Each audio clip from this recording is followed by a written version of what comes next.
self-inflicted overload. All right, here we go. Number two. It ain't over. I have been working for Alabama Power for 21 years, decided to step out, become the entrepreneur or mompreneur.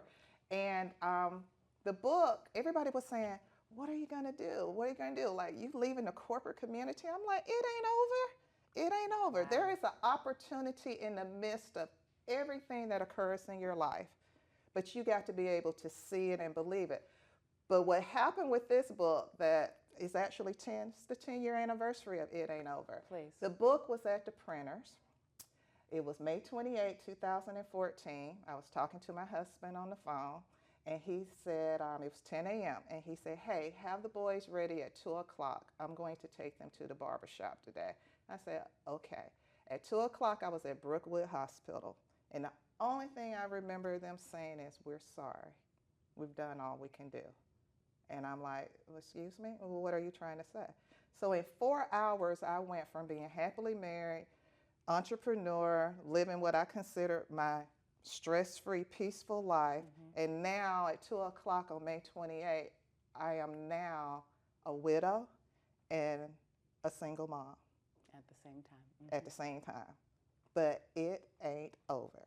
Because even in the midst of that, I realized I'm not the author of that book. I was the scribe because God prepared me. Because in that book, I talk about what do you do when you're faced with an adversity, a tragedy, a shock? How do you move beyond that?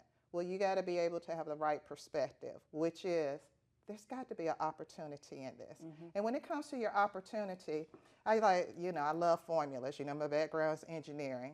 So I'll say opportunity equals, you ready for the formula? I'm ready. Okay. It's R times R times R divided by R. What do those R's stand for? The first R is your reputation. You can't go into a pity party when life happens. You got to maintain your reputation in terms of being positive. You are not what happened to you, okay? You don't become the tragedy.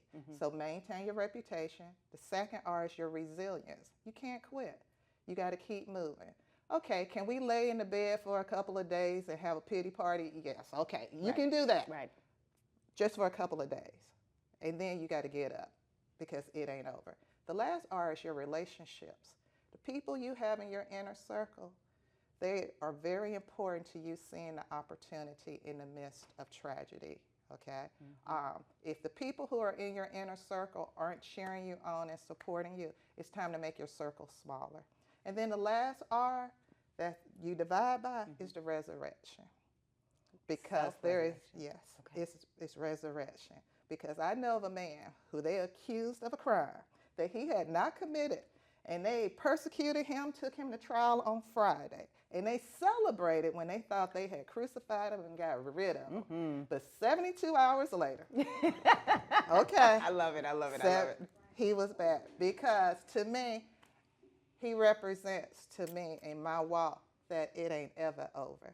It ain't over. So that's how that book came about. All right, so hold on, because we're talking about the carpenter, right? You know this is Tool in Your Life with Shellie, right? So we're talking about the carpenter. Okay. So let me go back for a second. So self-overload or self-inflicted overload basically came when you were diagnosed. Actually, you were overloaded, but you were diagnosed with breast cancer, then got shingles, and your doctor said, it's because you're stressed, overloaded. Then it ain't over. Came from you becoming a widow and a single parent in 4 hours in a day. So your life actually turned in 4 hours. You were talking to your husband, and then 4 hours later you became a widow. Yes.